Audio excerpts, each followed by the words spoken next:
हम घर से बाहर निकलते हैं तो सड़क पर कई सारी गायें हमको घूमती हुई मिल जाती है, और कभी कभार ऐसा भी हो जाता है कि कोई गाय हमारी तरफ सींग मारने को दौड़ती है और हम घबरा जाते हैं।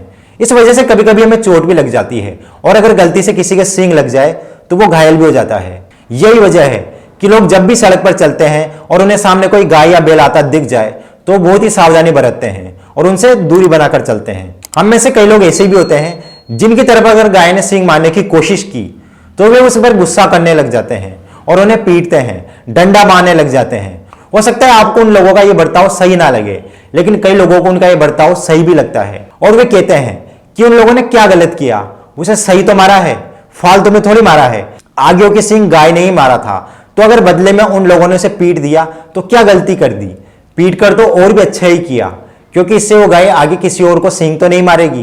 क्या आपको उन लोगों का ये लॉजिक सही लगता है? अगर सही लगता है तो जरा रुकिए। सिर्फ एक पक्ष को जान लेने से और उसकी बातें सुन लेने से हम कभी भी सही डिसीजन नहीं ले पाते, हमें दूसरे पहलू को भी देखना होता है।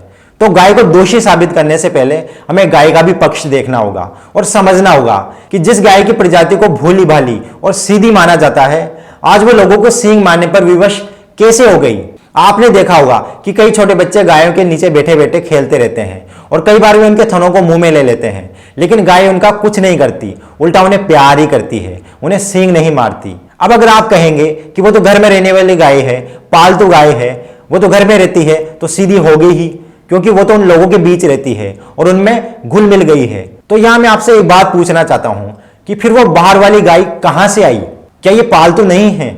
ये भी तो वही गाय है जो पहले इन्हीं घरों में रहती थी और अब उन्हें इसलिए बाहर निकाल दिया क्योंकि वो या तो दूध नहीं देती या वो नर बछड़े या बैल हैं। तो अब वे जाए तो कहां जाएं? इन बेजुबानों की भी तो मजबूरी है, इन्हें भी तो भूख लगती है, इन्हें भी प्यास लगती है। तो ये इधर से उधर, इस गली से उस गली, इस मोहल्ले से उस मोहल्ले, इधर उधर भटकते रहते हैं इसी आस में कि कहीं कुछ खाने पीने को मिल जाए, लेकिन उनकी वो आस अधूरी ही रहती है।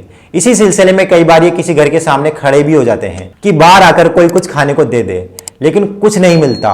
तो ये बेचारे इधर उधर भटकते रहते हैं और दर दर की ठोकरें खाते हैं और फिर थक हार कर रोड पर बैठ जाते हैं, लेकिन लोग वहां भी इन्हें चैन नहीं लेने देते, इधर से उधर दौड़ाते रहते हैं। ऊपर से तेज गति से आने वाले साधन भी इन्हें परेशान करते हैं।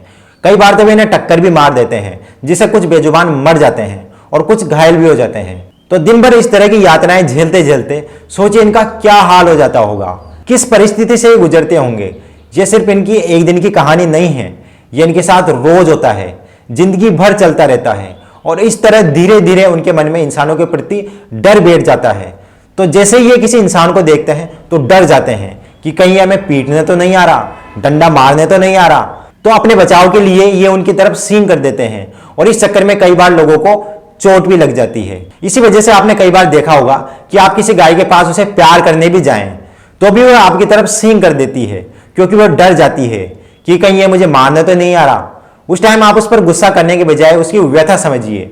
वह बेचारी कई दिनों से भूखी प्यासी है, ऊपर से उसके पास रहने का भी कोई ठिकाना नहीं है, तो इस वजह से वह थोड़ी चिड़चिड़ी भी हो जाती है। ऊपर से इंसानों का डर तो है ही। इस चीज को आप अपने ऊपर रखकर देखिए और सोचिए कि अगर आप उस गाय की जगह होते तो आपका क्या हाल होता। ये सोचने से ही हमारी रूह कांप जाती है। तो सोचिए उस गाय पर क्या बीतती होगी जो इस परिस्थिति का सामना हकीकत में कर रही है, रोज कर रही है।